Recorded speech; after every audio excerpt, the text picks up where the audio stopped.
소렌토 투명 코팅 시공 후 모습 보겠습니다. 여기는 엔진 부분이고요. 이쪽 부분 언더커버가 있습니다. 하지만 눈길 주행을 하게 되면 물로 변한 염화칼슘은 커버 속으로 다 들어옵니다. 그래서 엔진이든 미션이든 모두 다 염화칼슘으로 범벅이 되죠. 여기 앞쪽 멤버 있는 부분인데요. 여기 홀 속에는 투명 코팅제와 이너 확성에서 안쪽 시공이 되었습니다. 여기 측면을 보면 이렇게 페인트가 조금씩 까져 있습니다. 로암 있는 부분도 마찬가지 페인트는 까져 있죠. 나중에 시간이 지나버리면 이런 곳을 따라서 부식이 날 수밖에 없죠. 여기는 타이어 안쪽 부분인데요. 볼트나 너트, 등속, 쇼버, 하단 부분 이런 부분은 부식이 잘 되는 곳이니까요. 이런 곳은 마스킹이 필요한 것이 아니고 방청 작업이 필요하죠. 이렇게 구석진 곳에 코팅을 할 때는 언더 코팅제 말고 방청 코팅제를 이용해서 시공하시면 됩니다. 여기는 페인트 칠했죠. 이런 곳은 페인트를 칠하지 않았기 때문에 부식이 날 수밖에 없습니다. 여기는 앞바퀴 휠하우스 있는 부분이고요. 이렇게 보면 언더 코팅 비중, 중간 부분 이렇게 좀 되어 있습니다. 전체적으로 봤을 때 한 20% 되어 있다 이렇게 생각하시면 되고요. 물로 변한 염화칼슘은 이렇게 흘러서 차체 속으로 다 들어가죠. 그럼 여기 부싱이 있는 부분 이런 곳에 머물 수밖에 없습니다. 염화칼슘만 들어가는 것이 아니고 흙이나 모래, 세차물 이런 것들이 같이 머물기 때문에 바닥면 속이나 부품 속 이런 곳은 반드시 녹방지 필요하죠. 바닥면 쪽을 보면 언더코팅은 사실상 안 되어 있다 이렇게 생각을 하셔도 되고요. 여기 부싱이 있는 부분 이렇게 좀 되어 있는데 이거의 목적은 자동차 녹방지 아니고요. 방음이 목적이다 이렇게 생각하셔도 됩니다. 바닥면 쪽 언더코팅은 없습니다. 여기 바닥 겉면보다도 바닥 속면의 녹방지가 훨씬 더 중요한데요. 바닥 속면에는 0% 되어 있습니다. 벤츠나 아우디 차량을 보면 아연광판을 적용하고 나서 이렇게 차체 속에는 방청제가 흘러넘칠 때까지 시공이 돼서 나오죠. 하지만 우리나라 차량은 그런 거 없고요. 차체 속에는 0% 되어서 나옵니다. 그래서 염화칼슘 사용량이 많은 지역은 반드시 방청 작업이 필요하죠. 여기 뒤쪽 서스펜션 있는 부분인데요. 여기도 마찬가지 이렇게 페인트는 다 까져 있죠. 여기 위쪽을 보면 위쪽도 마찬가지 용접 부분은 다 페인트 까져 있다 이렇게 생각을 하시면 되고요.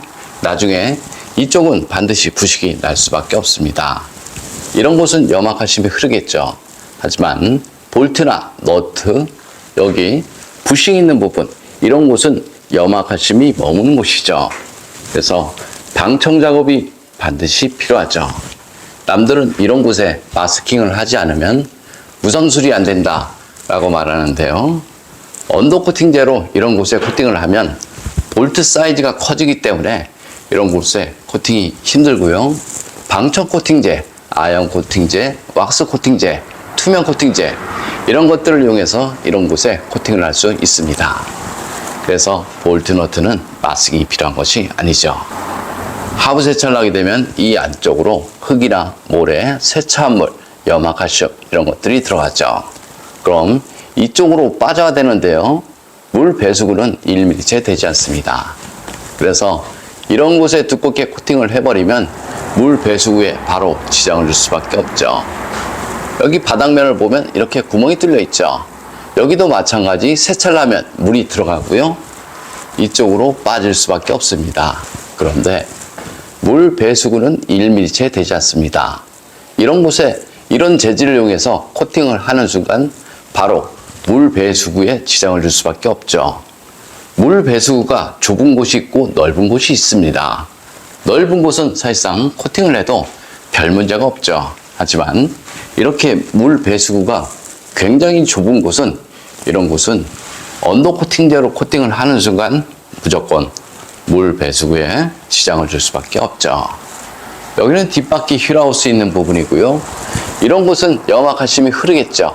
그럼 이런 곳은 녹이 덜 나는 곳이고요. 물로 변한 염화칼슘이 흘러서 여기 차체와 부품 이런 사이로 다 스며듭니다. 그래서 염화칼슘 방지를 하고 싶으면 코팅제 점도는 물과 같아야 하고요. 물과 같이 스며들어야지 염화칼슘 방지는 된다. 저는 이렇게 봅니다.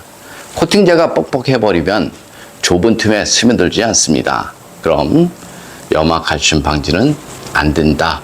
이렇게 생각을 하시면 됩니다. 쉽게 말하면 이 안쪽으로는 염화칼슘이 들어갔죠.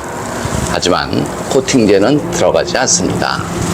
그럼 염화칼슘 방지는 어려울 수밖에 없죠. 여기 홀 안쪽에는 이너왁스를 넣기 때문에 별 문제가 없습니다. 하지만 이런 곳은 이너왁스가 들어가는 곳이 아니죠. 그리고 이런 곳에 막아버리면 물 배수구 바로 지장을 줄 수밖에 없습니다. 좀 더 자세한 내용은 네이버에 코팅나라 검색을 하면 제 블로그가 있습니다.